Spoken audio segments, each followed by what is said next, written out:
and we're throwing the bones here where we're going to do our defensive breakdown for spring practice.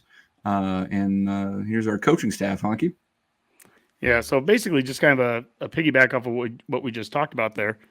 Get my head away from the Herdat logo over me. No, just keep it right over your head. It's fine. Yeah, here we go. We'll just go like this here. So kind of like that, actually. At defense coordinator, we have Tony White. On the D-line, Terrance Knighton. Linebackers, Rob Dvorak. Secondary is Evan Cooper. And then the three guys that we just talked about, Kevin McGrary is the senior defensive analyst. Josh Bringwell is the defensive quality control. And Jack Potenza is the other defensive quality control. And then we're also going to discuss special teams tonight. So we have Ed Foley there, the special teams coach, and Josh Martin is the special teams analyst. Just like last week, for anyone that's going to be listening here, watching it on YouTube, we'll divide this up into segments of just position. We'll also do one of all the position groups together, one big video of that. And the players that are listed, I'm going to say it here, and I know we're still going to get responses on YouTube and Twitter and all that. We're only going over scholarship guys right now. That's because there's 100+ scholarship players on the team. So that's more than enough to discuss. But yes, we absolutely believe that there are going to be walk-ons that will play roles on this team, walk-ons that will find their way into scholarships once the season gets going. But for right now, for the purpose of what we're doing today, heading into spring ball next week, we're just looking at the scholarship players right now. Boomer, did you get that? Honky saying that Rule is cutting the walk-on program. That's right. Yep, that's what I took away from that. Gone. So, yep. It's completely gone. Yes. He's cutting tradition. NFL-sized roster. That's what he wants. So. Black shirts are gone. This is over. We don't even need 85 scholarships. We don't need 53. We need to manage the roster. And with that, we're going to go with defensive line here first to start off with. And just like last week, again, I'll read down from top to bottom, starting with the seniors. And Stephon Wynn Jr., senior, 6'3", 305, the transfer from a year ago from Alabama. Nash Hutmacher, junior, 6'4", 330, but he's been in the program now for 4 or 5 years. Ty Robinson, another junior, 6'6", 310. Ru'Quan Buckley, sophomore, 6'6", 290. Elijah Jeudy, a sophomore, 6'3", 300. He's the transfer from A&M this offseason. Vincent Carroll-Jackson, freshman, 6'5", 270. Rob, you talked with him month and a half ago. He was on the Redcast. Sua Lefotu, freshman, 6'4", 300 from California. Cameron Lenhardt, a freshman, 6'3", 245, and he's on campus right now. And then Riley Van Poppel, freshman, 6'5", 275 from Texas. So I guess I'll kind of start with you, Dave, as you see that list. I mean, what are your thoughts? Yeah, well, Nash Hutmacher has been here long enough that you get his name right. Mm-hmm. That's good. I mean, yeah, absolutely. Nashmacher, yeah. I mean, it looks a little thin, right? Especially with experience. You like Ty Robinson's been there for a while. I think Nash still has the potential, and we've seen him play more and more. Stephon Wynn with a full year in the system and with offseason conditioning, et cetera, hopefully can play a larger role. I mean, I think they're high on Ru'Quan Buckley. I think they were aggressively went after Elijah Jeudy, so maybe they can make immediate contributions. I think the freshmen, I would think are probably freshmen that aren't going to see too much. So that really tells me that they're a little thin on depth, and they still may go get another guy in the portal after spring ball. Mm-hmm.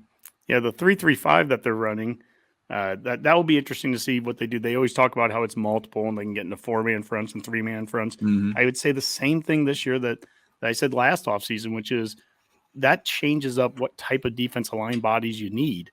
If you're in a 4-man front, you may need 2 big-bodied guys, and then your ends can be anything from a Cameron Lenhardt size guy, or maybe some of the guys that we're going to show on the next slide, which is the edge players. Some of those guys might fill in at defensive ends if you're in a 4-3, but in a 3-man front, you're more likely going to need 3 of these big bodies out there. Stephon Wynn intrigues me because he's an example of a transfer that I wouldn't want to take this year in the same way. I wouldn't want to take a guy in May or June getting here, and that's what he came here last year, and I think it stunts the growth and the development a little bit. But he's been here now for a year, and now he'll go through the full off season, and I think we have a good opportunity to see what he can do, right from the start, right in game 1. Hutmacher, like you said, he's been well developed here. He's been here a long time. He's ready to play, and so is Robinson. Robinson's been playing a lot, so there's some experience there, and there's some size. I mean, you throw Jeudy in there, and he's a big dude, and Buckley. That's 5 guys that if they can pan out, I mean, you've got a little bit of depth going there, but you probably don't want to get too much deeper than that. You start getting into true freshmen on the D line in this conference, and that's going to be a problem. Yeah, absolutely. Yeah, Rob? Yeah, I was going to say that this was probably this D line probably raised a lot more red flags for me than the offensive line, in that, there's only 3 carryovers from the previous administration, we'll call it, and in the 4, Buckley was here. Well, yeah, but he didn't see as much playing time. No, so and but that's fully and in the previous, I think in the previous like 5 years or something, there's really only like 2 like actual recruits from Frost that saw playing time. I think in Hutmacher and Robinson, I think it was, and then obviously Wynn was a transfer, and Buckley, I think last year as a freshman, he didn't see a ton of playing time, and then and so you've got those guys, and then even then they didn't have a lot of recruits in the pipeline. I think Van Poppel was the only one that they actually were able to retain from that class, and he called. I think I saw a story where he called Van Poppel within 4 hours of his hiring to make sure, and Van Poppel was all in. He fell in love with Lincoln, the school, the facilities. So for him, he just needed the reassurances from the coaches, and at that point, I think he committed right away. Yeah, I should point out too that he is the son of first-round Oakland A's draft pick of Todd Van Poppel, who was a pitcher for the A's for a while, who hopefully his son's career at Nebraska pans out a lot better than his major league career did before he went over to Texas. Hey, Boomer, did Todd Van Poppel play in the College World Series? Look that up. I'd have to look that up. I don't know that off the top of my head. I'm almost positive that Todd Van Poppel did. Maybe he was just a high draft pick, but yeah, he was. I think it was a high school draft pick, if I recall, but I probably wrong because baseball draft is so weird. But anyway, I mean, either way though, I think I agree with you, Dave. I think they're gonna have to add a player or 2 out of the portal if they can get like a nice 5, 6, 7-man rotation on that line. But again, with the 3-3-5 defense, they may not need it as much based off of what they're doing and the other positions that we're looking at, like with safeties and linebackers. But at the same time, it's an area where it's concerning. I won't lie. I mean, I'm over here drinking Kool-Aid and I'm still concerned about it. Yeah, a couple of things, Honky, just on this. I mean, to your point of Stephon Wynn Jr. didn't have as big of an impact last year because he came in after spring ball. Anybody who's brought in, I don't know how big of an expectation we can have for him. Yep. But maybe just enough depth to get a six guy in there with some experience at the D1 level. And then obviously that the walk-ons do play a part of this, right? I mean, they didn't cut the walk-on program, so there could be someone there in that pool. Maybe I'm even blanking on someone who probably played last year. Well, Colton Feast is a good example. Colton Feast was, I was gonna say he's right, but Colton's not back, right? No. Feast and Drew both graduated, so they're done. Right. And so someone could emerge there, and we might even see that here in spring ball, where 1 or 2 walk-ons, get into a regular rotation, and we might feel better about this in a month, right? Yeah, I mean, this is your scholarship, group here, but where walk-ons can provide depth, there may be a transfer of a position guy too. There could be an O lineman who switches the D line. That Rules does that. Yep, Rules done that. So this is what we kind of know right now going into spring ball. But when we get to post spring ball, we're going to do our depth chart like we did last year. That's a fun show, and we'll know a lot more hopefully by then.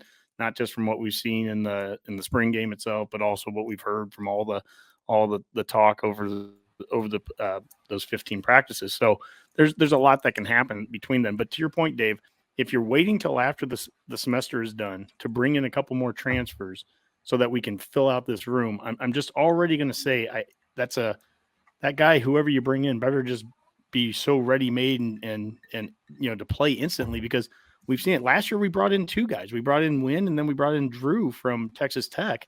And Drew had played 900 snaps in 2 seasons at Texas Tech, P5 football, a lot of snaps.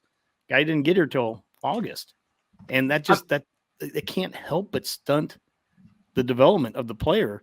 And for what Coach Rule wants to be, which is a development program, and we've talked about this in previous shows, the marriage, so to speak, of being a development program in today's transfer portal world is you've got to get these guys in now to develop them. Here's a question. Maybe Boomer will have a thought on this. What if someone like Tony White, the defensive coordinator, finds someone from Syracuse, right, that he is familiar with, has coached, knows the system, and is looking for maybe more playing time or just wants to move on? I mean, that might solve that transition problem, huh? Yeah, it could, but of course that requires there to be someone from Syracuse who fits that role. I haven't looked at their roster lately, and I don't. Damn logic, Boomer! Come on, man. Yeah, I know, but and if their starting D-line is suitable for the Big Ten and what they'll be going up against, I mean, I guess it's something we can look at here in a little while. But yeah, it's hard to fill in those guys. Like Anki said, too late after the fact of just filling them in. I mean, I think a lot of times when you're going that late in the transfer portal, that's where you're just looking to add depth to have bodies at that point, just in case something happens, because you're not really expecting a ton out of anybody that you're getting that late. So yeah, you're just getting a grad transfer, a one and done that is just a stopgap measure. But I guess my thought with the Syracuse idea, I guess, is that Honky was making the case with Drew last year, someone who had 900 snaps underneath his belt at Texas Tech. I would imagine his growth was stunted because he didn't know the system well enough, and he struggled understanding how to fit in, and he wasn't able to find the field nearly as much as you would hope. If someone knows Tony White's defense well enough that they can fit in, even if they are maybe a little undersized or not quite up to Big Ten standards, at least he knows the system and maybe can fill that depth, right? That'd be my thinking. And I suppose it also kind of depends what Tony White feels he can actually fully institute in year one, with the players he's got. He may not be able to go all out and do exactly what he wants to do. He's going to have to kind of mesh the system for what they have. I mean, so, is one player going to be the difference between, the system he really wants and, working with what we've got? I don't know. So that remains to be seen, I think. So it's definitely, the D-line is definitely a work in progress. So 2 players for the spring ball that I'm very interested in is the transfer Jeudy from Texas A&M. I mean, that's a big guy.